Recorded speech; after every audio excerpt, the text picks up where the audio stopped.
देश दुनिया में प्यार मोहब्बत लड़ाई झगड़े क्यों होते हैं? किसी को अपना हथियार बेचकर पैसा कमाना है, किसी को अपना तेल बेचकर, किसी को पैसे से पैसा बनाना है, तो किसी को बड़ा साम्राज्य खड़ा करना है। यानी ये कहना अतिशयोक्ति नहीं होगी कि भाई सबकी जिंदगी में सबसे बड़ा रुपया ही होता है। इसीलिए धन दौलत व्यापार बिजनेस पर हम एक नई सीरीज शुरू कर रहे हैं, बात टके की। आज के शो में बात होगी जीएसटी की।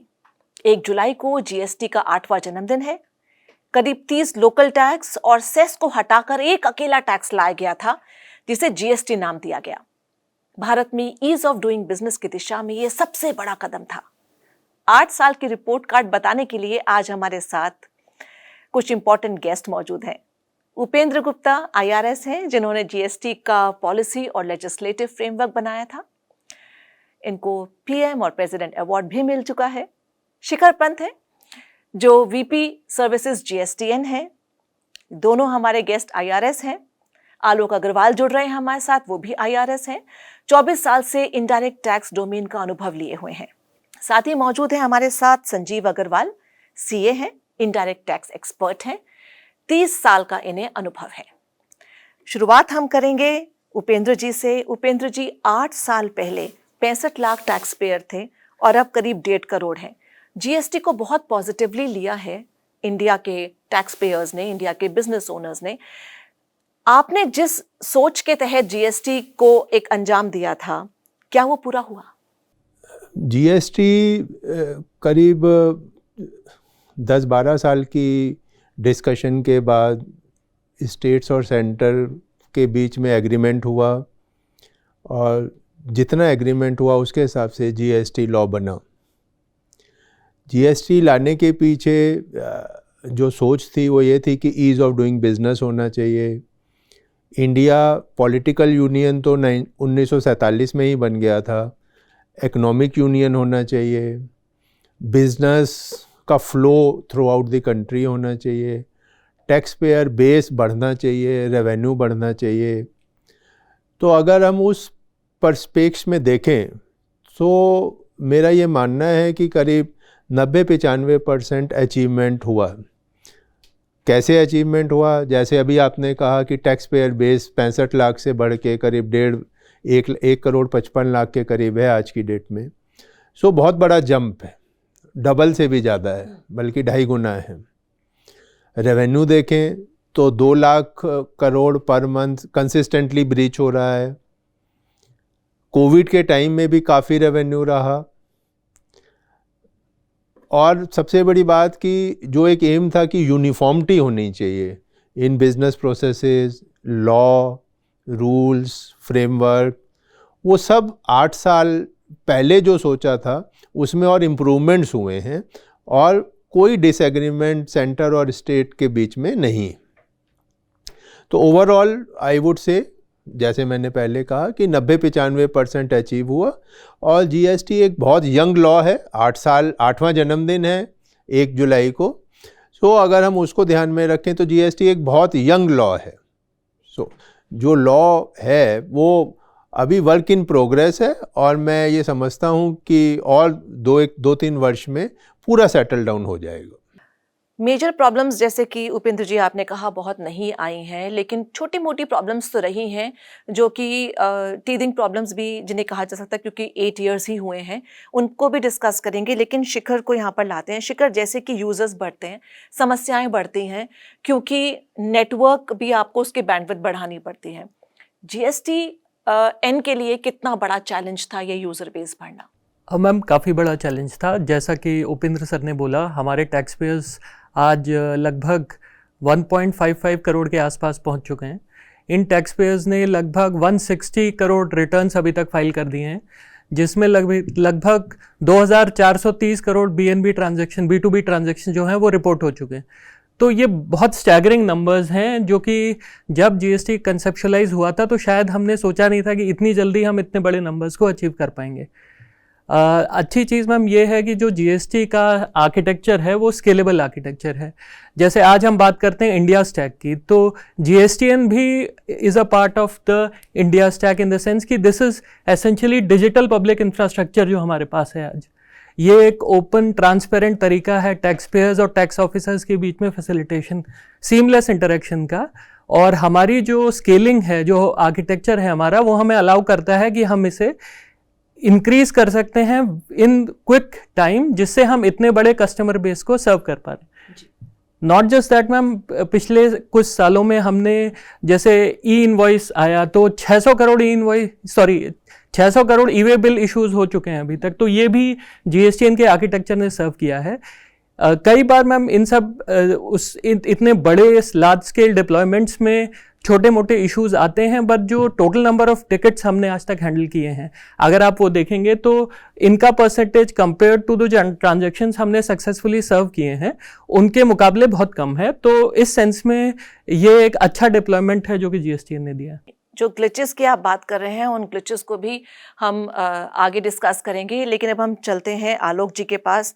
आलोक जी, आपके पास 24 साल का ये जो अनुभव है इनडायरेक्ट टैक्स का, तो 8 साल पहले की जो स्थिति थी और 8 साल के बाद आज जो आप देख रहे हैं, उसमें कितना बड़ा बदलाव आपको इस सबसे बड़े टैक्स रिफॉर्म इंडिया के जो हुए हैं जीएसटी के नाम पर, उसमें लगा? जीएसटी का बहुत नया लॉ है इंडिया के लिए और इसमें बहुत सारे changes as per the requirement हो रहे हैं। टैक्स बेस हमारा बड़ा है अनडाउटली, लेकिन साथ साथ जिस तरीके से इंटीग्रेशन होना चाहिए था वो अभी हमारा वर्क इन प्रोग्रेस है।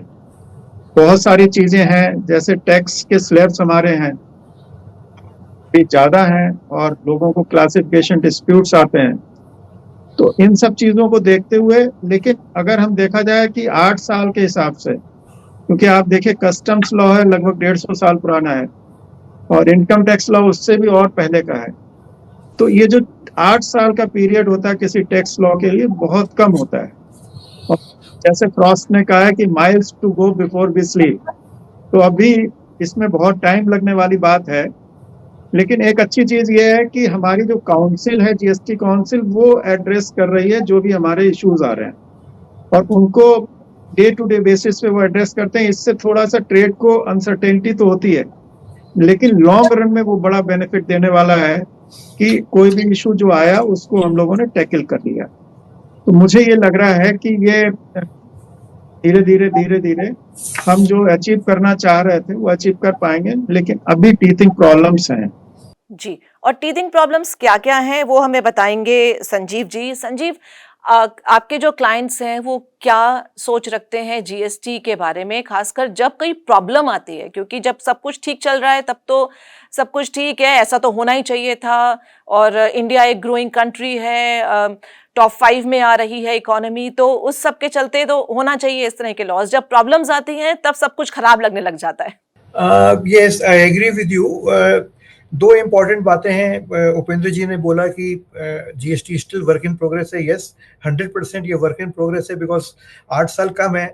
इनकम टैक्स एक्ट इतना पुराना है, अभी भी लिटिगेशन चलता है, एक्साइज में है, कस्टम्स में है। सो धीरे धीरे हम ग्रेजुएट हो रहे हैं for a matured law, number 1। Number 2, Alok Agrawal ji ने भी बहुत अच्छी बात बताई कि हम we are living in a age of multiple tax slabs. तो आज भी हमारे पास 5% का, 12% का, 18% का, 28% के टैक्स स्लैब्स हैं, फिर कुछ कंपोजिट रेट्स भी हैं हम लोगों के पास। तो अभी प्रॉब्लम क्या है कि एसएससी कहता है कि 12% लगना चाहिए, डिपार्टमेंट कहता है 18 लगना चाहिए। तो there is a very thin line of difference. तो क्लासिफिकेशन का एक मेजर डिस्प्यूट है। अब वो मेजर डिस्प्यूट हमारा सॉल्व हो सकता है प्रोवाइडेड हमारी एडवांस रूलिंग जो है वो प्रोएक्टिव हो। आज एडवांस रूलिंग का प्रोविजन है, पर एडवांस रूलिंग मिलने में भी 6-6 महीने लग जाते हैं। फिर if SSC is not satisfied, वो अपील करता है, उसमें फिर अनदर 7-8 मंथ्स, 10 मंथ्स, 1 साल लग जाता है। तो पर्पस जो है एडवांस रूलिंग का वो हमारा डिफीट हो रहा है। तो होना ये चाहिए कि टैरिफ ऐसे हो कि क्लासिफिकेशन में कोई डिस्प्यूट ही ना हो, या हो तो बहुत रेयर चांस हो कि डिस्प्यूट है, तो वो हमारे को जो टैक्स स्लैब है वो उसका बेनिफिट मिल जाए। टैक्स स्लैब कम होंगे तो क्लासिफिकेशन डिस्प्यूट भी ऑटोमेटिकली कम हो जाएगा। ये मैक्रो इशू है जो धीरे धीरे सेटल होगा। बहुत अच्छी बात यह है कि जीएसटी काउंसिल जो है बहुत प्रोएक्टिव है। 55 मीटिंग्स अब तक हो चुकी, पर हर मीटिंग में कुछ ना कुछ ऐसे चेंजेस आते हैं, ऐसे रिफॉर्म्स आते हैं जो एसएससी के फेवर के हैं। कुछ ऑफ कोर्स यस 5-10% रेवेन्यू के फेवर के भी होते हैं, बट एसएससी के फेवर के ज्यादा होते हैं। प्रोसीजरल जो खामियां हैं, जो ग्लिचेस आते हैं, उनको रिमूव करने का भी बहुत बड़ा काम जीएसटी काउंसिल करती है। तो अनफॉर्चुनेटली पिछले 6 महीने से जीएसटी काउंसिल की मीटिंग नहीं हुई है, बट इसीलिए टैक्स स्लैब्स में भी जो रिफॉर्म्स आने चाहिए थे, जो रिजनेशन की बात हम लोग करते थे, उसमें थोड़ा सा डिले हो रहा है। तो टैक्स स्लैब्स एक बहुत इंपॉर्टेंट चीज है जो काफी हद तक लिटिगेशन दूर करेगी, काफी हद तक डिस्प्यूट्स दूर करेगी। दूसरा इसी से इंपॉर्टेंट एक इशू आता है एडजुडिकेशन का। मैंने कोई टैक्स जमा कराया और वो टैक्स कम जमा कराया, डिपार्टमेंट कहता है ज्यादा जमा कराना चाहिए था, एक शो कॉज नोटिस इशू होता है, फिर एडजुडिकेशन होता है। तो एडजुडिकेशन के जो हमारे स्टैंडर्ड्स हैं, उसमें भी हमें रिफॉर्म्स की जरूरत है। आज आप देखोगे कि डिफरेंट कोर्ट्स में, हाई कोर्ट्स में जितने भी रिट्स लग रही हैं, उसमें majority of writs are filed because principle of natural justice was violated by the adjudicating authority. तो वो भी नहीं होना चाहिए। तो वो एक इंपॉर्टेंट चीज है कि दोनों पार्टीज को सुने, फिर एडजुडिकेटिंग अथॉरिटी डिसीजन ले। और उस एडजुडिकेटिंग अथॉरिटी को जो डिसीजन लेना है वो एक ओपन माइंड से लेना है, keeping in mind the revenue also, keeping in mind the SSC also and also seeing what is the legislative intention behind the law. तो इंटरप्रिटेशन का जो एक इंपॉर्टेंट फंक्शन होता है कॉन्स्टिट्यूशनल अथॉरिटी का, that has to be discharged in a very careful and very judicious manner. तो वो उसमें भी हमें काफी हद तक रिफॉर्म की जरूरत है। जी, 2 इम्पॉर्टेंट पॉइंट्स जो आपने रेज किए हैं उनका जवाब हम उपेंद्र जी से लेते हैं। उपेंद्र जी, तो एक क्लासिफिकेशन डिस्प्यूट है, उसके साथ में अगर ये ऐड करूं कि एसेंशियल गुड्स पे बहुत हाई जीएसटी है, कुछ ये भी सरप्राइजिंग लगता है कि टूथपेस्ट पे 18% है, गोल्ड सिल्वर ज्वेलरी पे 3% है। ये किस तरह का डिफरेंस है? एसी, फ्रिज, कार, इन सब पे 28% है, जबकि ये आज हर आम आदमी की ज़रूरत है। तो ये भी एक चीज़ है। अल्कोहल पर नहीं है, पेट्रोल पे नहीं है, रियल एस्टेट पर, और साथ ही अगर जब ये कंपनसेशन सेस ख़त्म होगा तब टोबैको प्राइजेस पर किस तरह का असर पड़ेगा? जैसा संजीव जी ने कहा और जैसा विदित भी है सबको कि एक ग्रुप ऑफ मिनिस्टर्स बना हुआ है जो जीएसटी रेट रेशनलाइजेशन पे काम कर रहा है। तो उससे पहले मैं ये बताना चाहूँगा कि ये रेट कैसे फिक्स हुए थे जब जीएसटी आया था। अगर हम रेट ऑफ टैक्स की बात करते हैं, एक हम इंसिडेंस ऑफ टैक्स की बात करते हैं। दोनों में बहुत फ़र्क होता है। रेट ऑफ टैक्स है जो हमें विजिबल है, 5%, 12% या एग्जम्प्ट। हम जहाँ पे कोई आइटम एग्जम्प्ट है, तो अगर हम ये माने कि उस पर कोई जीएसटी नहीं है, तो मेरे ख्याल से वो एक सही सोच नहीं है, क्योंकि इंसिडेंस ऑफ टैक्स उस पर भी है। क्या इंसिडेंस ऑफ टैक्स है? क्योंकि कोई भी गुड्स या सर्विसेज सप्लाई करने में रॉ मटेरियल खरीदना पड़ता है, कुछ इनपुट सर्विस ली जाती हैं। तो अगर कोई आइटम एग्जम्प्ट है तो उस पर इनपुट टैक्स क्रेडिट नहीं मिलता है, तो जो इनपुट टैक्स क्रेडिट वो कॉस्ट बन जाती है। So that is what is incidence of tax.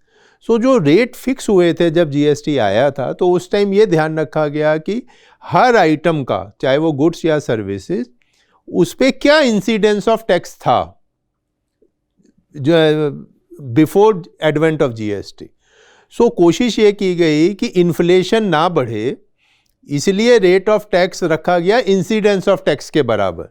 For example कोई अगर 3% तक इंसिडेंस ऑफ टैक्स था, एग्जांपल के तौर पे बोल रहा हूँ, तो वो एग्जेम्पशन कैटेगरी में रखा गया। इसी तरह से 3 से लेके अगर वो 8-9% तक था तो उसको 5% स्लैब में रखा गया। इसी तरह से अगर 10 से करीब 15% था तो 12% में रखा, क्यों इस तरह से जो है वो स्लैब्स रखे गए थे। अब 8 साल हो गए हैं, रेवेन्यू पोजीशन क्लियर है। ज़्यादा डिस्प्यूट, जैसे संजीव जी ने भी बोला, और एक जनरल फीलिंग भी है कि ज़्यादातर डिस्प्यूट 12% और 18% वाले स्लैब्स में ही हैं, कि कौन सा गुड 12 में जाएगा या सर्विस 12 में जाएगी या 18 में जाएगी। ऐसा लगता है मतलब जो है ओपन फोरम में जो इन्फॉर्मेशन है कि 12 और 18% को किस तरह से मर्ज किया जाए, इस पे डिस्कशन चल रहा है। जहाँ पर एग्रीमेंट हो जाएगा और काउंसिल की रिकमेंडेशन आ जाएगी, तो प्रोबेबली 12 और 18 को मर्ज करके एक नया रेट ऑफ टैक्स आ सकता है। वो काउंसिल बताएगी, और कब आएगी, because it is a long run process, क्योंकि सेंटर और सारी स्टेट्स को मिलके एक कॉमन ग्राउंड पे पहुंचना है, तो it is a time consuming process. दूसरा प्रश्न आपका था कि कंपनसेशन सेस के बारे में। तो कंपनसेशन सेस जो है कॉन्स्टिट्यूशनल गारंटी थी। स्टेट्स को ऐसा लगता था कि जीएसटी आने से उनके रेवेन्यू कम होंगे, पर्टिकुलरली मैन्युफैक्चरिंग स्टेट्स के, क्योंकि उनको CST मिला करता था। सो उसको ध्यान में रखते हुए ये एग्रीमेंट हुआ कि 5 साल तक GST कंपनसेशन सेस मिलेगा। वो ख़त्म हो गया। सो रेट ऑफ टैक्स जो अभी लॉ में रिंग फेंस्ड है कि 40% से ज़्यादा नहीं हो सकता है, तो क्या 40% ही रेट ऑफ टैक्स है? ऐसा नहीं है। जो 28% वाले आइटम्स हैं, पर्टिकुलरली टोबैको प्रोडक्ट्स हैं, उन पे 40 से कहीं ज़्यादा है कंपनसेशन सेस के रूप में। अब जब कंपनसेशन सेस ख़त्म हो जाएगा, और आजकल चल रहा है वो सिर्फ ये कि जो 30 जून तक शॉर्टफॉल था उसको लोन लेके पे किया गया था, वो लोन रिपेमेंट के लिए कंपनसेशन सेस रिकवर हो रहा है। तो जब कंपनसेशन सेस ख़त्म हो जाएगा तो ओवरऑल रेट लेटर से टोबैको प्रोडक्ट्स पे या हाई एंड व्हीकल्स पे करीब उतना ही रहेगा जितना आज है। तो उसको किस तरह से एग्रीमेंट होगा, कंपनसेशन सेस के लिeu में क्या लगेगा, एक पॉसिबिलिटी ये हो सकती है कि टोबैको प्रोडक्ट्स पे सेंट्रल एक्साइज ड्यूटी लगे, जो आज भी बहुत कम मात्रा में लगती है, आई थिंक 0.5% लगती है। सो जनरल फीलिंग ये है कि जिन आइटम्स पे GST लगता है उन पे एक्साइज ड्यूटी नहीं लग सकती है, लेकिन टोबैको प्रोडक्ट एक्सेप्शन है, उस पर दोनों आइटम GST और एक्साइज ड्यूटी दोनों लग सकते हैं कॉन्स्टिट्यूशनल स्कीम के हिसाब से। जी। तीसरा आपने एक ये कहा था कि पेट्रोल पे नहीं है, रियल एस्टेट पे नहीं है। सो रियल एस्टेट में स्टैम्प ड्यूटी लगती है इसलिए नहीं है, लेकिन कंस्ट्रक्शन पे जो कंस्ट्रक्शन से पहले पेमेंट हो रहा है उस पे GST है, सर्विस टैक्स भी लगता था, वैट भी लगता था, और cell purchase of real property पे ना वैट था ना सर्विस टैक्स था। तो वही रिजीम कंटिन्यू हुआ है GST में। जहाँ तक 5 पेट्रोलियम प्रोडक्ट्स की बात है, उन पे वैट लगता है, लेकिन कॉन्स्टिट्यूशनली उन पे GST लग सकता है। अगर GST काउंसिल में ये एग्रीमेंट हो जाए कि 5 या उन 5 में से किसी प्रोडक्ट पे GST लाना है, तो वो तुरंत आ सकता है बिना किसी कॉन्स्टिट्यूशनल अमेंडमेंट के। जहाँ तक अल्कोहल फॉर ह्यूमन कंजम्पशन है, अगर उस पर कभी एग्रीमेंट होता है कि GST में आना है, तो उसके लिए कॉन्स्टिट्यूशनल अमेंडमेंट रिक्वायर्ड हो। सो ओवरऑल मेरे को ऐसा लगता है कि बहुत ही शॉर्ट टर्म में जब जैसा डिस्कशन चल रहा है GOM में, तो काउंसिल आई थिंक ले लेगी डिसीजन कि टैक्स रेट रेशनलाइजेशन कैसे किया जाए। यानी कि स्टेट्स को भी जो कुछ अपने फायदे चाहिए और सेंटर किस तरह से स्टेट्स के साथ एक समन्वय बनाता है, तो जाहिर है उसके बाद ही ये 5 पेट्रोलियम प्रोडक्ट्स और अल्कोहल के बारे में फैसला हो मैं पाएगा। थोड़ा सा डिफर करूंगा यहाँ पे, ना सेंटर डोमिनेंट पोजीशन में है ना स्टेट डोमिनेंट पोजीशन। जब तक सबका एग्रीमेंट नहीं होगा, और आज तक आपने देखा होगा मेरे हिसाब से करीब 2000 रिकमेंडेशन GST काउंसिल ने की हैं 55 मीटिंग में, और आपकी जानकारी में होगा, और मैं सबके लिए बताना चाहूँगा कि एक ही डिसीजन ऐसा है जिस पे की वोटिंग हुई है, लॉटरी पे क्या टैक्स रेट होना चाहिए। 2 टाइप की लॉटरीज होती हैं, एक स्टेट रन लॉटरी होती है, एक स्टेट स्पॉन्सर्ड होती हैं। तो जब GST आया था उन पे टैक्स रेट अलग अलग था, अब वो सेम हो गया। सो सब कुछ एक साथ सहमति से होता है, डिस्कशन तो होने ही चाहिए, तभी हम एक अच्छे डिसीजन पे पहुंचेंगे। सो जब सबका एग्रीमेंट हो जाएगा तो जो हम चाह रहे हैं वो होगा। बिल्कुल। तो शिखर ये बताएं कि जैसे हमारे टैक्स पेयर्स इतने बड़े हैं, और चलिए US को हम मानते हैं कि स्टार्टअप कंट्री होती है, जो नए स्टार्टअप्स होते हैं वहाँ पर वो एक फैक्ट्री है, एक पता चल जाता है किस तरह से उसका रिजल्ट आने वाला है। लेकिन गवर्नेंस में जितने भी डिजिटलाइजेशन हो रहे हैं, पूरे दुनिया की नज़र भारत पे रहती है क्योंकि पॉपुलेशन सबसे ज़्यादा है। ऐसे में AI का कितना इस्तेमाल हो रहा है, जो डेटा आपके पास है इतनी बड़ी क्वांटिटी में, उसकी माइनिंग किस तरह से हो रही है, उसकी सेफ्टी किस तरह से हो रही है? मैम, इसमें सबसे पहले मैं ये क्लैरिफाई करना चाहूँगा कि जनरेटिव AI का GSTN में हम यूज़ नहीं करते हैं, क्योंकि उसमें एक हेलुसिनेशन का प्रॉब्लम है। जो भी आउटपुट आता है इट मे और मे नॉट बी करेक्ट, और GSTN the role that it plays cannot use any technology which is not certain। हमें सर्टेनिटी और प्रिसाइज होना बहुत ज़रूरी है। जहाँ तक बिग डेटा की बात है, we do use a lot of big data analytics. हमारी अपनी डेटा एनालिटिक्स एक विंग है जो कि टैक्स ऑफिसर्स के लिए डेटा एनालिटिक्स करती है। जो डेटा हमारे पास है वो कई तरह का है मैम। हमारे पास अपना रिटर्न्स डेटा है, पेमेंट का ट्रांजैक्शन डेटा है, उसके अलावा ई इनवॉइस, ई वे बिल डेटा सेट्स हैं हमारे पास। हमारे एक और third party large data sets जो हैं उनसे डेटा शेयरिंग अग्रीमेंट्स हैं लिमिटेड, जैसे सीबीडीटी से हम थोड़ा डेटा लेते हैं। उसके अलावा जो पीएफएमएस है उनसे हम डेटा लेते हैं, आधार से हम डेटा लेते हैं ऑथेंटिकेशन के लिए, और भी मैम जैसे पीडीएस वगैरह का डेटा हम लेते हैं। तो इन सब डेटा सेट्स का यूज़ हम करते हैं ताकि हम अपनी एनालिटिक्स को और रिफाइन कर पाएँ और टारगेटेड और अर्ली वार्निंग लीड्स हम दे सकें टैक्स ऑफिसर्स को, जिससे वो डेटा ड्रिवन एनालिटिक्स का यूज़ करके इन्वेस्टिगेशन या करेक्टिव एक्शन इमीडिएटली ले पाएँ। तो मतलब सीमलेस एक प्रोसेस है इसकी। जी मैम, बट ये लार्जली मशीन लर्निंग ड्रिवन है, हम जनरेटिव एआई का यूज इसमें नहीं कर रहे हैं। जी आलोक जी, संजीव जी ने एक बात उठाई थी एजुकेशन की, तो इसमें अगर इसको जोड़ के हम ये भी देखें कि जो जीएसटी एपेलेट ट्रिब्यूनल की मांग लगातार चल रही थी और अब उस पर फैसला हो रहा है, जो huge and long pending backlog है एक्यूमुलेटेड केसेस का, अब कुछ आशा की किरण वहां पे दिख रही है? हाँ बिल्कुल।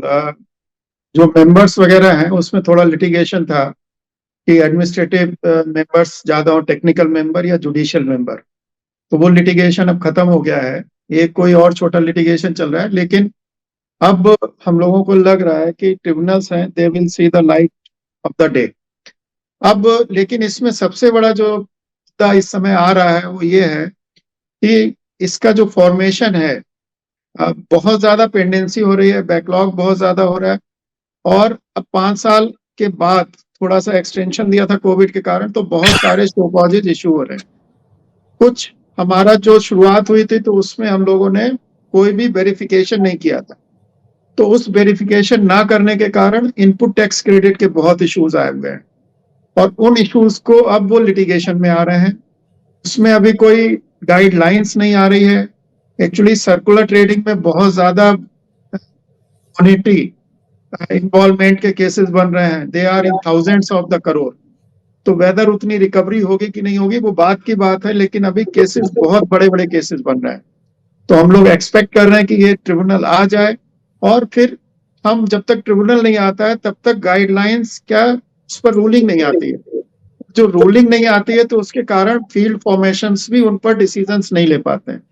तो ट्रिब्यूनल अभी नीड ऑफ द डे है, तभी हम जो हमारा पर्पस था कि ease of the doing business इसमें आए, तो वो ease of the doing business तभी आ सकती है। इसमें एक और बात मैं जोड़ना चाहूंगा कि जैसे जो स्लैब है 12 और 18, तो अधिकतर इसी में, जैसे गुप्ता सर ने कहा है कि इसी में ज्यादा डिस्प्यूट होते हैं, तो उसमें मोर ऑफ क्लैरिफिकेशन का एक रोल होना चाहिए। जो हमारी पॉलिसी विंग है उसको ज्यादा सर्कुलर्स इश्यू करने चाहिए, इश्यूज को ज्यादा क्लेरिफाई करना चाहिए, जिससे कि लिटिगेशन कम से कम हो सके। जी, तो ये पॉइंट हम उपेंद्र जी को बताएंगे और उनसे डिस्कस करेंगे। इस बीच में संजीव जी को ले आती हूँ। संजीव जी, जो डुप्लीकेशन ऑफ प्रोसीडिंग्स भी हम देखते हैं कि सीजीएसटी और एसजीएसटी वाली, तो क्या यहाँ पर अब ये जीएसटी एपेलेट ट्रिब्यूनल आने से वो वाला इशू भी खत्म होगा? नहीं, वो इशू इतना खत्म नहीं होगा, क्योंकि वो एक इशू ग्राउंड पे है, और जब अपीलेट ट्रिब्यूनल आ जाएगा तो वो तो अपीलेट रूलिंग करेगा, को जो भी करेगा। तो पॉइंट इज कि हमें फर्स्ट स्टेज पे ही रोकना होगा कि कोई साइमल्टेनियसली स्टेट और सेंटर दोनों प्रोसीडिंग साइमल्टेनियसली या पैरेलली नहीं चले। तो उसके लिए ग्राउंड लेवल पे ही कोई पॉलिसी मेकिंग होनी चाहिए, और कोई ऐसे एसओपीज इशू होने चाहिए कि या तो सेंटर कर रहा है तो सेंटर करे, स्टेट कर रहा है तो स्टेट करे, क्योंकि उनका जो आउटकम होगा वो अपील में आएगा। जो पैरेलल प्रोसीडिंग चल रही है वो तो नहीं आएंगी। तो हमें ग्राउंड लेवल पे कोई एसओपी ऐसा बनना चाहिए कि अगर कोई स्टेट लेवल पे कोई अगर प्रोसीडिंग्स चल रही हैं, कोई इंक्वायरी या इन्वेस्टिगेशन चल रहे हैं, तो उसमें फिर सेंटर ना आए, या दोनों को कोऑर्डिनेट करके कोई एक एजेंसी उसको हैंडल करे, वो बहुत इंपॉर्टेंट है। इसी से रिलेटेड एक मैं इशू और अभी छेड़ना चाहूंगा, वो है समन्स इशू करने का। अब अभी क्या होता है कि कोई भी इंक्वायरी करनी है, डिपार्टमेंट एकदम से समन इशू कर देता है, तो summon should not be issued in the first instance itself. Summon जब इशू करें जब एसएससी या टैक्स पेयर कोऑपरेट नहीं कर रहा हो, वहां से उससे कोई डॉक्यूमेंट्स आप मांग रहे हैं, वो डॉक्यूमेंट नहीं दे रहा हो, वो आपको कोऑपरेट नहीं कर रहा हो, वो आप बुलाते हैं वो नहीं आता हो, वो आप लेटर लिखते हैं उसका वो रिप्लाई नहीं करता हो, तो जब नॉन कॉपरेशन हो तभी समन्स को हम समन्स का रिकॉर्ड्स लें। अदरवाइज जी। फर्स्ट स्टेज में हम समन इशू करते हैं वो थोड़ा सा अवॉइड होना चाहिए, और उसकी एसओपीज बनी हुई हैं, गाइडलाइंस बनी हुई हैं, पर अनफॉर्चुनेटली ग्राउंड पे वो गाइडलाइंस जो है वो प्रॉपर्ली फॉलो नहीं हो पाती हैं। तो उसमें क्या होता है, एसएससी का हैरेसमेंट होता है, टैक्स पेयर का हैरेसमेंट होता है। फिर दूसरा एक प्रैक्टिकल व्यू में बोलना चाहूंगा कि उसमें भी टाइम फिक्स होना चाहिए। अगर एसएससी को 12 बजे बुलाया है तो 12 बजे उससे आपको जो भी पूछना है पूछ लीजिए, और 2-3 घंटे में उसको फ्री करिए। आप उसको 10 बजे बुलाते हो और शाम तक बैठाए रखते हो, वो भी एक हैरेसमेंट है, वो एक मेंटल हैरेसमेंट है जो, और सभी का टाइम इंपॉर्टेंट है, डिपार्टमेंट का भी इंपॉर्टेंट है, टैक्स पेयर का भी टाइम इंपॉर्टेंट है, कंसल्टेंट का भी टाइम इंपॉर्टेंट है। तो उसको कोशिश हो तो उसको अवॉइड करना चाहिए। और ये इतना ह्यूमैनिटेरियन ग्राउंड तो हम सबको सोचना ही पड़ेगा कि अगर हम समन से किसी को बुला रहे हैं और जो समन पे आ रहा है वो सीएफओ है या डायरेक्टर है या कंपनी का कोई सीनियर ऑफिसर ही है, तो सबके टाइम का रिस्पेक्ट करते हुए हमें उस चीज को ध्यान में रखना होगा और समन्स को कम से कम यूज करें, उसकी भी कोशिश होनी चाहिए, not at the cost of loss of revenue का हमें पहले प्रोटेक्ट करना है, तो उस चीज को हमको ध्यान में रखना होगा। जी। तो उपेंद्र जी, जैसे हर महीने हम देखते हैं जीएसटी कलेक्शंस तो लगातार अपने पुराने रिकॉर्ड तोड़ती हैं, लेकिन समन्स की अगर हम बात करें तो तारीख पे तारीख तो दूसरी बात है, लेकिन यहाँ टाइम ही इतना लंबा सुबह से लेके शाम रात हो जा रही है। तो रात तो खैर नहीं क्योंकि सरकारी ऑफिस है तो लेकिन जो ये इन्होंने मुद्दा उठाया है इस पर किस तरह का एक सॉल्यूशन आपको लगता है हो सकता है, और साथ ही जीएसटी 80 आने से शायद इससे कोई फर्क पड़े? देखिए, जो संजीव जी ने मुद्दा उठाया वो मेरी समझ में इम्प्लीमेंटेशन का इशू है। उन्होंने खुद ही बोला कि गाइडलाइंस हैं, सीबीआईसी ने समय समय पे गाइडलाइंस इशू की हैं कि समन किन सर्क्यूमस्टांसेस में करना चाहिए। सो उन्होंने मतलब गाइडलाइंस ये बोलती हैं कि पहले आप लेटर लिखेंगे, अगर लेटर से जवाब नहीं आ रहा है तो फिर आप समन लोअर लेवल पे देंगे। सीएफओ डायरेक्टर्स को समन जनरली नहीं देने चाहिए। सो इंस्ट्रक्शंस हैं और समय समय पे रिट्रीट भी हुई हैं, लेकिन कभी कभी लोअर लेवल पे वो फॉलो नहीं होती हैं, उसकी वजह से टैक्स पेयर को हैरासमेंट लगता है, और मैं उस बात से सहमत हूँ कि ऐसा नहीं होना चाहिए। सो प्रोबेबली दोबारा से इंस्ट्रक्शंस को रिट्रीट किया जा सकता है और उनको लेटर एंड स्पिरिट में फॉलो करना चाहिए। लोअर लेवल फंक्शनरी को वो इंश्योर करने की ज़रूरत है। इसके अलावा शायद कुछ और भी एक उन्होंने, आपने ये पूछा कि क्या इससे जी स्टैट में फ़र्क पड़ेगा। जी स्टैट में जैसे संजीव जी ने भी बोला, जी स्टैट एपेलेट फोरम है। जी स्टैट में केस जो है पहले समन इशू हुए या लेटर इशू हुए, इंक्वायरी हुई, शो का नोटिस हुआ, एडजुडिकेशन हुआ, first level appeal with in department हुई, ट्राइब्यूनल में सेकंड लेवल अपील।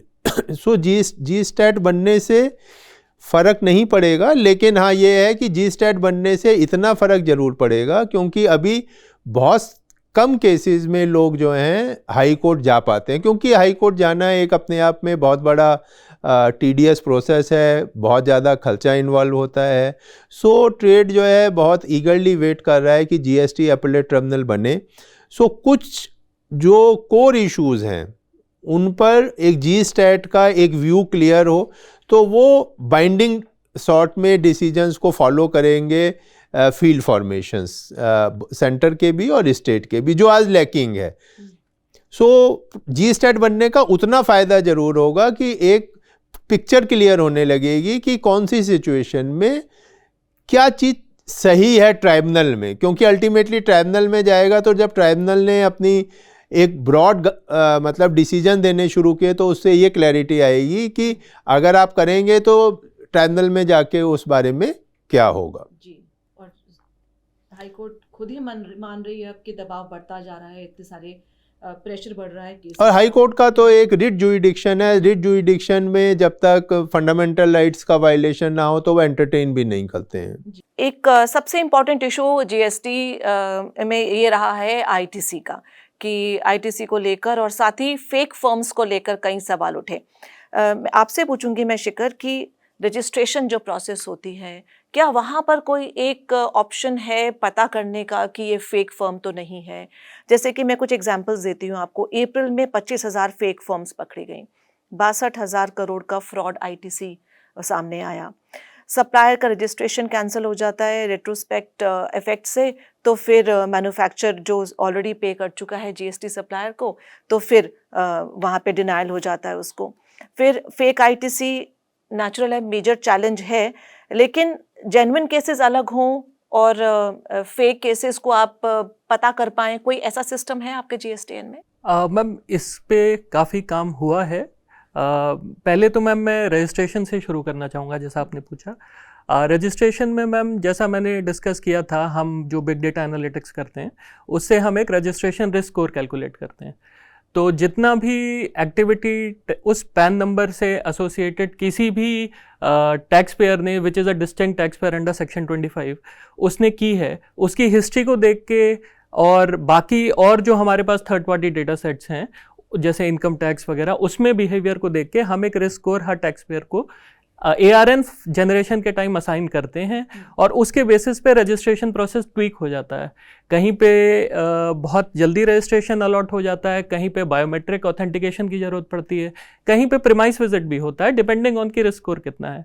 तो जो चैलेंज है फेक फर्म्स का, जब उसको टैकल करने के लिए एक ये तरीका निकाला गया है।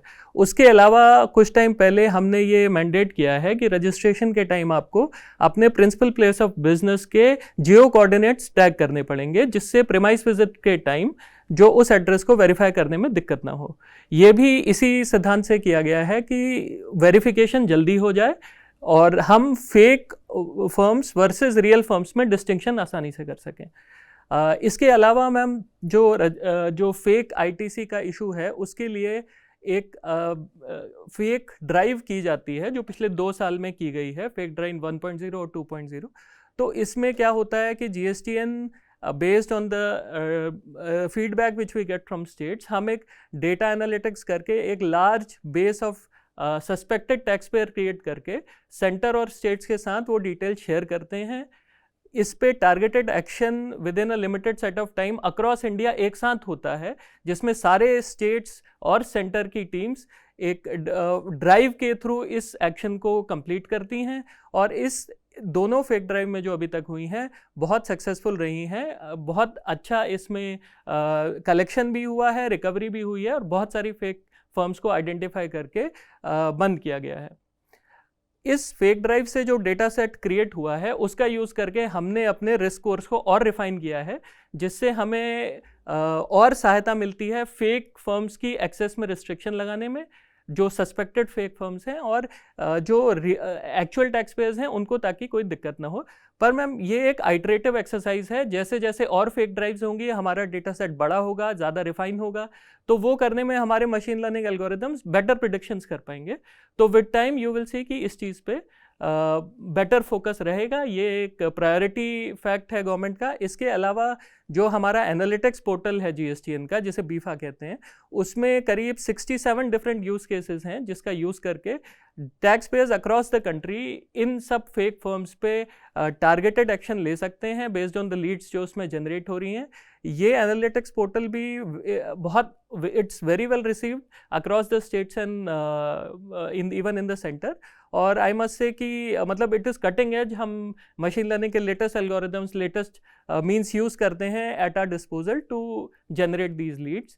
और इस पे और भी मैम काम चल रहा है, which I unfortunately can not discuss in open, क्योंकि ma'am this is a cat and mouse game और we have to be one step ahead of the fake firms, only then we can generate Leeds.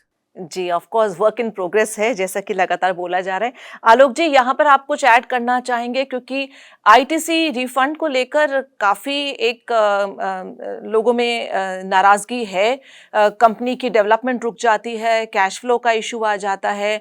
वहीं अगर बड़ी बड़ी कंपनियां हैं तो उनका तो 32,400 करोड़ का GST non payment matter close हो जाता है। बिल्कुल, देखिए 2 तरीके का है। एक तो हम लोग जो आईटीसी क्रेडिट लेते हैं, तो ये जो क्रेडिट है उसमें ये है कि taxes flow with the goods. जैसे जैसे आप उसको आगे ट्रांसफर करते हैं गुड्स को, उसके साथ साथ टैक्स फ्लो करते हैं। तो इसमें ई वे बिल और इनवॉइस जनरेट होता है, जिससे कि आपको इनपुट टैक्स क्रेडिट, आप क्रेडिट ले सकते हैं। जो रिफंड का मैटर आता है ma'am, that relate to the exports. और एक्सपोर्ट में देयर आर टू प्रोविजंस। एक, आप जब जिस समय एक्सपोर्ट करते हैं you can get the refund from customs. तो ये जो कस्टम्स से रिफंड मिलता है ये ऑटोमेटिक हो जाता है। आप शिपिंग बिल फाइल करते हैं, डिटेल्स फाइल करते हैं और आपको रिफंड आपके अकाउंट में आ जाता है इन ए गिवन टाइम पीरियड।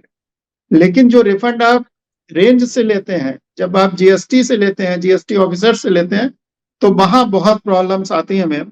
तो उसको भी हमको ऑटोमेटेड करना ही पड़ेगा इन कमिंग डेज। तो ये अगर हम दोनों चीजें एड्रेस कर पाएंगे कि आप रिफंड को ऑटोमेटेड कर दें, और इट शुड बी फेसलेस। जैसे कि इनकम टैक्स है, उसमें एक रिफंड का बहुत अच्छा प्रोसीजर बन गया है, and at the time of assessment itself they disburse the refunds. लेकिन वैसा प्रोसीजर अभी आने में शायद टाइम लगेगा, लेकिन उसकी तरफ हमको काम करना चाहिए। दूसरा मैम, ये जो अभी पंत जी ने बताया था कि हम लोग जो फैक्ट ड्राइव चलाते हैं, तो ये जो फैक्ट ड्राइव के रिजल्ट आते हैं इसमें आप लोग आइडेंटिफाई कर लेते हैं कि they are suspected fake forms. लेकिन वो सस्पेक्टेड है forms, they are not sure कि दे आर फेक फॉर्म। लेकिन होता क्या कि टाइम पीरियड में हमको शो कॉज इशू करने होते हैं, तो जो फील्ड फॉर्मेशन है वो शो कॉज इशू कर देते हैं, and without verifying the places कि वाकई में ये पेमेंट्स हुए थे, आया था कि नहीं आया था। तो वो वेरिफिकेशन हमारा लैग बिहाइंड कर रहा है इस समय। तो मुझे लगता है कि आगे आने वाले समय में ये दो चीजें और एड्रेस की जाएंगी। ठीक है, ये दो चीज़ों का जवाब हम उपेंद्र जी से ले लेते हैं। उसके बाद फिर हम संजीव जी के पास आएंगे और एक बार फिर पूछेंगे कि आईटीसी को लेकर कुछ इश्यूज उनके क्लाइंट्स को हुए हैं क्या। उपेंद्र जी, जो ऑटोमेटिक रिफंड की बात इन्होंने की, और साथ ही जो फेक फॉर्म्स का वेरिफिकेशन प्रोसेस है उसको अगर जल्दी किया जाए। जहाँ तक ऑटोमेटेड रिफंड का प्रोसेस की बात है, जब जीएसटी आया था तो मैनुअल था। सेंटर का सीजीएसटी और आईजीएसटी का रिफ़ंड जो है वो सेंट्रल गवर्नमेंट देती थी, एसजीएसटी का रिफ़ंड स्टेट ट्रेजरी से आता था। फिर 2019 में प्रोसेस को ऑटोमेट किया गया, एप्लीकेशन ऑनलाइन आने लगी। उसके बाद सब्सिक्वेंटली ये हुआ कि पूरे का पूरा रिफ़ंड जो है अब सेंट्रल अथॉरिटीज़ देती हैं, चाहे टैक्स पेयर सेंटर के साथ हो या स्टेट के साथ हो। और सेंट्रल गवर्नमेंट जो एसजीएसटी पोर्शन का रिफ़ंड दिया है वो सेटलमेंट प्रोसेस से रिकवर करते हैं। सो आई वुड से कि we have come a long way from July 17, but मैं आलोक जी की बात से सहमत हूँ कि अगर ये फेसलेस हो सके ये प्रोसेस सो बहुत अच्छा होगा। इसके साथ में अगर कहीं रिफ़ंड का डिले है, लॉ ये बोलता है कि 60 दिन में रिफ़ंड मिलना चाहिए। अगर कहीं डिले है तो आज की डेट में टैक्स पेयर को इंटरेस्ट मांगने के लिए दोबारा एप्लीकेशन फाइल करनी पड़ती है, जो मेरा मानना है कि वो नहीं होना चाहिए। जैसे इनकम टैक्स में अगर आपने रिटर्न फाइल की और इंटरेस्ट बनता है तो आपको रिफ़ंड के साथ ही इंटरेस्ट भी आ रहा है। लेकिन इनकम टैक्स में प्रोसेस बहुत सिंपल है, क्योंकि आपने एक ही रिटर्न फाइल कर रहे हैं, टैक्स आपने 2-3 चालान से दिया है या आपका टीडीएस के थ्रू गया है, उसका अकाउंटल, उसका वेरिफिकेशन, उसकी डेट्स को देखना एक बहुत सिंपल प्रोसेस है, ज़्यादा डिफ़िकल्ट प्रोसेस नहीं है। जीएसटी में क्या है कि आप एक पर्टिकुलर पीरियड में आप परचेज़ कर रहे हैं, उस पे आईटीसी ले रहे हैं, क्या वो आईटीसी सही है या नहीं, 17(5) से तो बार्ड नहीं है, बाकी और किसी चीज़ के से तो हिट नहीं है। सो उसको जांचना आज जो मैनुअल होता है, हालांकि ऑनलाइन एप्लीकेशन आती है, आई एम श्योर कि ओवर ए प्रोसेस और पीरियड ऑफ टाइम वो सब प्रोसेस ऑटोमेट होगा और जो रिफंड्स की हैसल्स हैं वो कम होंगी। जी संजीव जी, कोई और शिकायत बच गई है क्या नहीं, शिकायत आईटीसी को लेकर? शिकायत कोई नहीं है। इसमें मेरा सुझाव ये है कि जैसे आलोक जी ने कहा, बहुत सही बात कही कि आज की तारीख में जो लिटिगेशन है वो majority of litigation is related to ITC. चाहे वो मिसमैच के इशू, तो शुरू में मिसमैच नहीं होता था, बाद में अब मिसमैच आने लगा 20 के बाद, तो उसके बाद मिसमैच अब होने लग गया है। तो आईटीसी के जितने भी बैकलॉग केसेस हैं वो छोटे छोटे अमाउंट्स के भी हैं, बड़े अमाउंट्स के भी हैं, जो मिसमैच की वजह से वो डिस्प्यूट में है। तो मैं चाहूंगा कि ऐसा कोई गवर्नमेंट एक ऐसा कोई सोल्यूशन निकाले या ऐसे कोई सॉर्ट ऑफ एमनेस्टी स्कीम निकाले जिसमें डिपार्टमेंट वेरीफाई कर ले, may be because of fake suppliers के रजिस्ट्रेशन कैंसिल हो गए रेट्रोस्पेक्टिव से या अदरवाइज, अगर वो वेरीफाई, अगर एक्चुअली में वो पेमेंट्स हुए हैं, इनपुट टैक्स है, एलिजिबल आईटीसी है, तो उनको वेरीफाई करके उनको फ्री करें, उनको क्रेडिट अलाउ करना है तो कर दें या उनको फिर डिसअलाउ करें। तो ये आज की तारीख में इससे डिपार्टमेंट का भी बहुत बड़ा बैकलॉग खत्म होगा और बहुत सारे डिस्प्यूट्स जो एमएसएमईज को हैं और छोटे छोटे एसएसईज को हैं वो दूर हो पाएंगे। और आगे के लिए एक रूल बन जाए। प्रॉब्लम क्या है आईटीसी में कि पहले तो ये देखना होता है कि वो मेरे जो इनपुट्स हैं या इनपुट सर्विसेज है वो एलिजिबल भी है कि नहीं है, again it is subject to verification. फिर मैंने जो क्रेडिट लिया वो प्रॉपर लिया कि नहीं लिया, इनवॉइस प्रॉपर है कि नहीं है, तो it is subject to so much of verification. तो एक बार उनको वेरीफाई करके उनको क्लियर करें, क्योंकि आज की तारीख में पहाड़ जैसा हो गया है कि आईटीसी के जो डिस्प्यूट्स हैं वो हर लेवल पे हैं, एडजुडिकेशन लेवल पे भी हैं, फर्स्ट अपील लेवल पे भी हैं, और इनमें से बहुत सारे जीएसटी अपीलेट ट्रिब्यूनल को भी ट्रेवल करेंगे। तो हमारा मेजोरिटी ये खत्म हो जाए। दूसरा, जैसे पंत साहब बोल रहे हैं, अगर रजिस्ट्रेशन हमारे स्ट्रीमलाइन हो गए तो दूसरा सबसे बड़ा area of dispute is registration, जो हम लोगों ने कैंसिल कर दिए या रिट्रोस्पेक्टिव इफेक्ट से कैंसिल कर दिए, वो सब रिट्स में गए एसएससीज, और वो अब सब रेस्टोर हो रहे हैं क्योंकि they were all the orders were passed against the principles of natural justice. तो इस प्रोसेस को भी अगर हम आगे के लिए स्ट्रीमलाइन कर लें और अभी तक जो कुछ हुआ उसको धीरे धीरे हम इम्प्लीमेंट, उसको वेरीफाई करके उन सबको क्लियर कर जाएं, तो इससे काफी डिस्प्यूट्स प्रेजेंट के भी खत्म हो जाएंगे, पास्ट के भी खत्म हो जाएंगे। और जब ट्रिब्यूनल आएगा, जैसा 1-2 महीने में आना चाहिए, और तो उसमें कुछ बैकलॉग हम ऐसे भी कम कर सकते हैं कि कोई एमनेस्टी स्कीम आ जाए जिसमें एक थ्रेशोल्ड लिमिट हो, और उसमें जितने भी प्रोसीजरल रिलेटेड डिस्प्यूट्स हैं, जिसमें प्रोसीजरल लैप्सेस थे और रेवेन्यू का लॉस इतना नहीं हो रहा है, उनको हम पेनल्टीज लगा के या कोई लेट फीस लगा के या कुछ और किसी और तरीके से पेनलाइज करके उनको हम रेगुलराइज कर सके, जिसमें रेवेन्यू का लॉस नहीं है, इंटरप्रिटेशन का इशू नहीं है, but they are real disputes only because of procedural lapses. तो वो भी क्लियर हो जाए तो इससे भी सबको, एसएससीज को भी फायदा होगा, डिपार्टमेंट को भी फायदा होगा, सभी का टाइम बचेगा, ये मैं कहना चाहूंगा। एब्सोल्युटली। तो उपेंद्र जी यहाँ पर पॉइंट्स नोट कर रहे हैं और वो अपने जो दोस्त हैं, पुराने दोस्त हैं, उनको ज़रूर बताएंगे यहाँ पर। उपेंद्र जी, एक और चीज़ है कि जैसे थोड़ी गैम्बलिंग वाली जो एक सिचुएशन है वो काफ़ी ज़्यादा हम देख रहे हैं इंक्रीज़ हो रही है यंगस्टर्स में, चाहे वो क्रिकेट की एप्स को लेकर हो या फिर ऑफशोर ऑनलाइन गेमिंग इंडस्ट्री है उसको लेकर हो, ट्रेडिंग हो, इस सब को लेकर हो। तो इस सब में जो ये कहें न्यू एज बिजनेस मॉडल्स हैं उसको लेकर कुछ डिफरेंट अंडरस्टैंडिंग है इन टर्म्स ऑफ जीएसटी किस तरह लगाया जाए। जैसे कि हमने यहाँ पे पीछे न्यूज़ देखी कि जो ऑनलाइन गेमिंग इंडस्ट्री थी ऑफशोर वाली, जीएसटी इवेड कर रही थी, तो 2400 बैंक अकाउंट सील किए गए और 350 गेमिंग साइट्स ब्लॉक की गई। अब रेंट अ कार है या फिर कैब एग्रीग्रेटर्स हैं, उनका कुछ डिफरेंट टाइप का स्टाइल है, बिजनेस मॉडल अलग है। कई सारी चीज़ें मिक्स हो गई इसमें। पहले तो मैं गैम्बलिंग की बात करूं। Gambling, I mean gambling is not the proper word, I think. We should say the online gaming industry, that is a proper word. So online gaming में गवर्नमेंट का व्यू ये था कि मतलब इंडस्ट्री का व्यू ये था कि नेट गेमिंग रेवेन्यू पे जीएसटी लगना चाहिए, जबकि गवर्नमेंट का व्यू ऑल था। तो पास्ट के शोका नोटिस इशू हुए हैं वो तो सुप्रीम कोर्ट में चल रहा है केस की, क्या जो शोका नोटिस इशू हुए हैं वो सही हुए हैं या नहीं हुए हैं। फ्यूचर के लिए लॉ को बड़ा क्लियर कर दिया गया कि जो ग्रॉस पेमेंट करता है गेम खेलने के लिए उस पे 28% जीएसटी लगेगा। हालांकि इंडस्ट्री का अभी भी ये कहना है कि ग्रॉस पेमेंट पे नहीं लगना चाहिए, क्योंकि उस ग्रॉस पेमेंट में से उनका जो रेवेन्यू है वो बहुत कम है, क्योंकि वो काफ़ी पेमेंट तो रिवार्ड के रूप में वापस दे देते हैं जो पार्टिसिपेंट्स हैं। लेकिन लॉ अब ऐसा है कि ग्रॉस पे लगना है, तो आई थिंक आगे का तो उस तरह से सेटल हो गया, एक सर्टेनिटी है। I think industry has also worked out the ways and means कि वो कैसे आगे बढ़ेंगे उसमें। जहाँ तक पास्ट की बात है उसमें हमेशा ये डिस्प्यूट रहा कि गेम ऑफ स्किल और गेम ऑफ चांस में डिफरेंस होना चाहिए।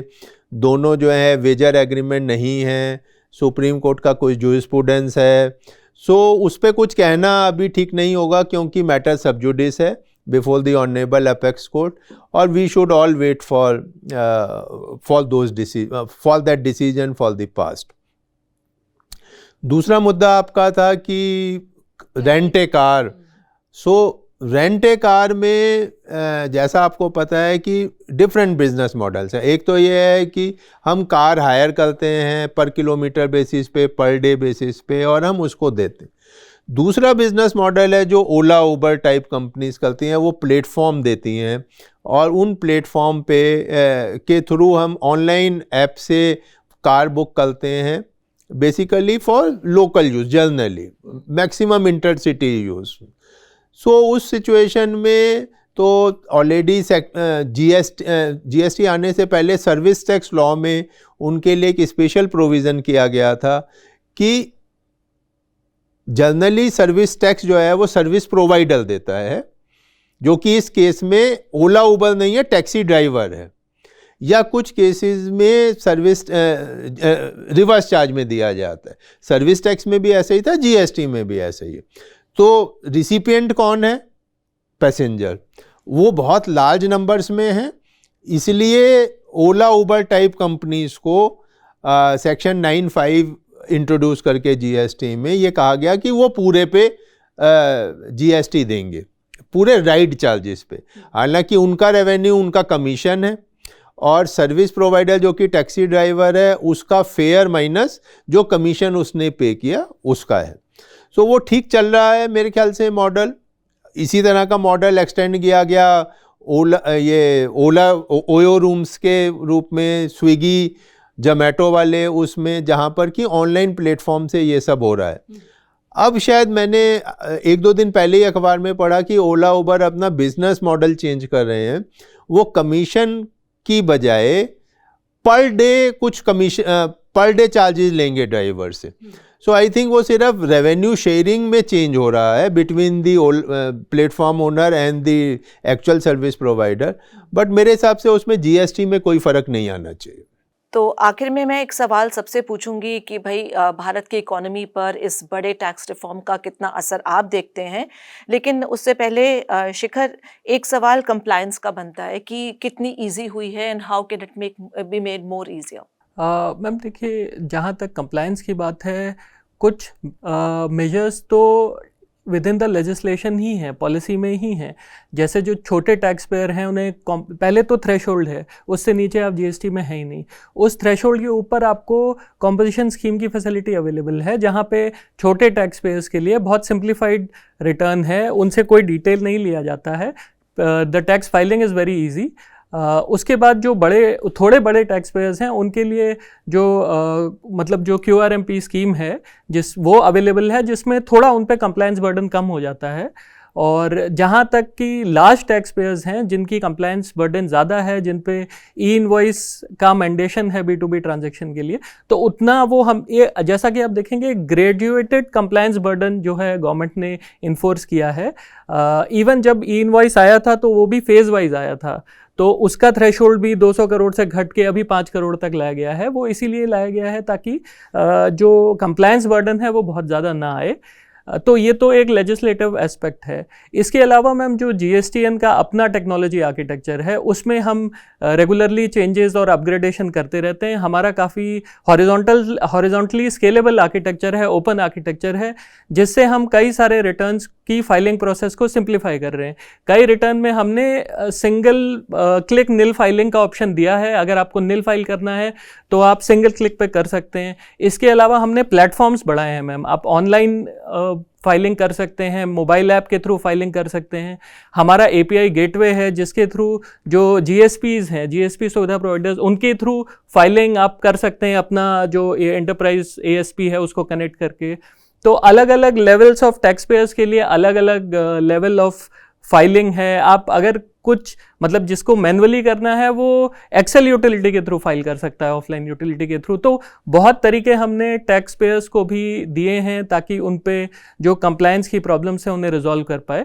इसके अलावा मैम कंप्लायंस इश्यूज में कई बार दिक्कत आती है, एज यू नो बहुत लार्ज ट्रांजैक्शन से हम डील कर रहे हैं और अल्टीमेटली ये आईटी सिस्टम्स हैं, कई बार छोटा मोटा आउटेज हो जाता है, उस केस में तुरंत हमारा एक ग्रीवियंस हेल्प डेस्क है जिसको हम एक्टिवेट करते हैं। कई बार पॉलिसी डिसीजंस में रिटर्न फाइलिंग की डेट बढ़ाई जाती है जब इस तरह के इश्यूज आते हैं। तो ओवरऑल मैम जहाँ तक हो सके कंप्लायंस को काफ़ी, ताकि छोटे टैक्स पेयर्स को दिक्कत ना हो, काफ़ी स्टेप्स लिए गए हैं। और जो भी मैम ये कंप्लायंस है इसका फ़ायदा भी है, जैसे छोटे जो टैक्स पेयर्स हैं एमएसएमई, उनको अकाउंट एग्रीगेटर के थ्रू हम डेटा शेयर करते हैं जो कि जो फाइनेंशियल डेटा यूज़र्स हैं वो यूज़ करते हैं ताकि उनको लोन इजीली मिल पाए। तो ये जो कंप्लायंस है इससे फ़ायदा भी है मैम। तो और उस जो प्रॉब्लम्स आ रही हैं उसको रिजॉल्व करने की हम कोशिश कर रहे हैं। मतलब वो ये है कि करत करत अभ्यास जड़बती हो सुजान, जब बार बार आप प्रैक्टिस करके अपलोड करेंगे तो आ जाएगा आपको, इतना मुश्किल नहीं है। आलोक जी, रिसेशन चल रहा है पूरी दुनिया में, लेकिन भारत में भारत की कैंडल ग्रीन बन रही है, तो ऐसे में जीएसटीएन का कितना बड़ा हाथ है इसमें? जीएसटीएन का रोल देखिए, इसमें तो मुख्य रोल जीएसटीएन का ही है, क्योंकि हमारे लॉ बनते हैं और उसको इम्प्लीमेंट करना किस तरीके से आप उसको प्रोसीजर में डाल सकते हैं, वो जीएसटीएन का ही रोल रहता है। और जीएसटीएन को मैं इसमें पूरे 10 में से 10 नंबर देने के लिए तैयार हूं, क्योंकि इन्होंने बहुत बड़ा काम को अंजाम दिया है। फील्ड में कुछ प्रॉब्लम्स आती हैं, वो प्रैक्टिकल प्रॉब्लम्स आती हैं कि जो माइंडसेट है अभी हमारे ऑफिसर्स का या जूनियर लेवल पर, वो अभी उसको अडॉप्ट नहीं कर पाया कि किस तरीके से जो एसएससी है उसको कम से कम प्रॉब्लम हो किसी भी लॉ को इम्प्लीमेंट करने में, और उनको एक they should play guide role. यहाँ पर क्या हो रहा है कि हम लोग कंप्लायंस की बात करते हैं कि हम तरीके से पुलिस की तरीके से काम करना चाहते हैं कि आप गलत कर रहे हो, ये नहीं कोशिश करते हैं कि उसको सुधारने के लिए कुछ हम एक्शन लें। तो वो एक माइंडसेट की बहुत जरूरत है जो हम लोग फील्ड ये महसूस कर रहे हैं यहाँ पर जब हम लोग आउटसाइड ऑफ द डिपार्टमेंट हैं। और मुझे लगता है कि सरकार इस पे बहुत काम करेगी। अभी कुछ जैसे कि संजीव अग्रवाल साहब ने कहा था कि इन्वेस्टिगेशन में सम्मन के लिए, तो उसमें डायरेक्टिव्स आए हैं, लेकिन आज भी जब मैं सम्मन देखता हूं तो उसमें कोई रीजनिंग नहीं देते हैं, जस्ट कि यू हैव टू अपीयर, जबकि उसमें डायरेक्शन है, सीबीआईसी के डायरेक्शन है कि भाई आपको रीजनिंग देनी होगी, छोटे लेवल के ऑफिसर्स को बुलाना होगा, लेकिन बिल्कुल ब्लैक एंड व्हाइट में किस लिए आप सम्मन कर रहे हो वो दिया जाएगा। लेकिन फील्ड में अभी कोई उसको इम्प्लीमेंट नहीं कर रहा है। तो वो सब थोड़ी थोड़ी सी चीजें हैं जिनमें सुधार की गुंजाइश है।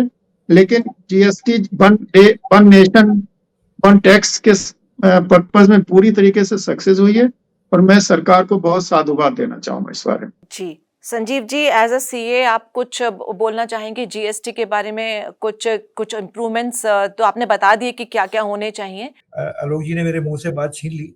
एक तो जीएसटीएन जो है पूरे हमारे जीएसटी इकोसिस्टम का बैकबोन है। जीएसटीएन नहीं होगा तो जीएसटी इंप्लीमेंट ही नहीं हो पाएगा। तो GSTN, high regards and commendation to GSTN, जिसकी वजह से जीएसटीएन चल रहा है, नंबर 1। नंबर 2, आलोक जी ने बिल्कुल ठीक कहा, अभी हमारे को चेंज ऑफ माइंडसेट की जरूरत है, क्योंकि जितने भी ऑफिसर्स हैं जो नए रिक्रूट हुए हैं उनके अलावा उनको छोड़ दीजिए, ये सब they all come from service tax, excise and customs era. तो उस एरा में जो टेरर होता था वो उस माइंडसेट में वो फैक्ट्रीज को, कॉर्पोरेट्स को पहले डील करते थे। अब जीएसटीएन में छोटे एसएससी को भी डील करना है, सर्विस प्रोवाइडर को भी डील करना है, तो जो हैंड होल्डिंग होनी चाहिए उसमें कहीं गैप है। तो जो डिपार्टमेंट है उनके अफसरों को चाहिए कि वो एसएससी को हैंड होल्ड करे, उनको नर्चर करे, उनको गाइड करे। अपार्ट फ्रॉम दैट थोड़ा सा माइंडसेट चेंज होना भी जरूरी है। और मैं एक और चीज कहना चाहूंगा कि थोड़ी सी ट्रेनिंग की भी गुंजाइश है।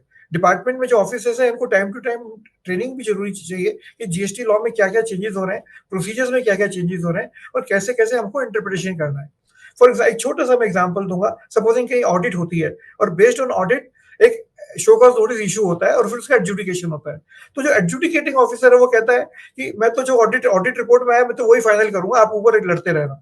तो इंडिपेंडेंट व्यू भी लेना जरूरी है। और अगर आप ओपनली और इंडिपेंडेंटली आप इंटरप्रिटेशन कर पाओगे तो एसएससी को उसका लाभ मिल पाएगा, डिपार्टमेंट को भी उसका लाभ मिल पाएगा। तो ट्रेनिंग और हैंड होल्डिंग दोनों बहुत जरूरी है एसएससी के लिए।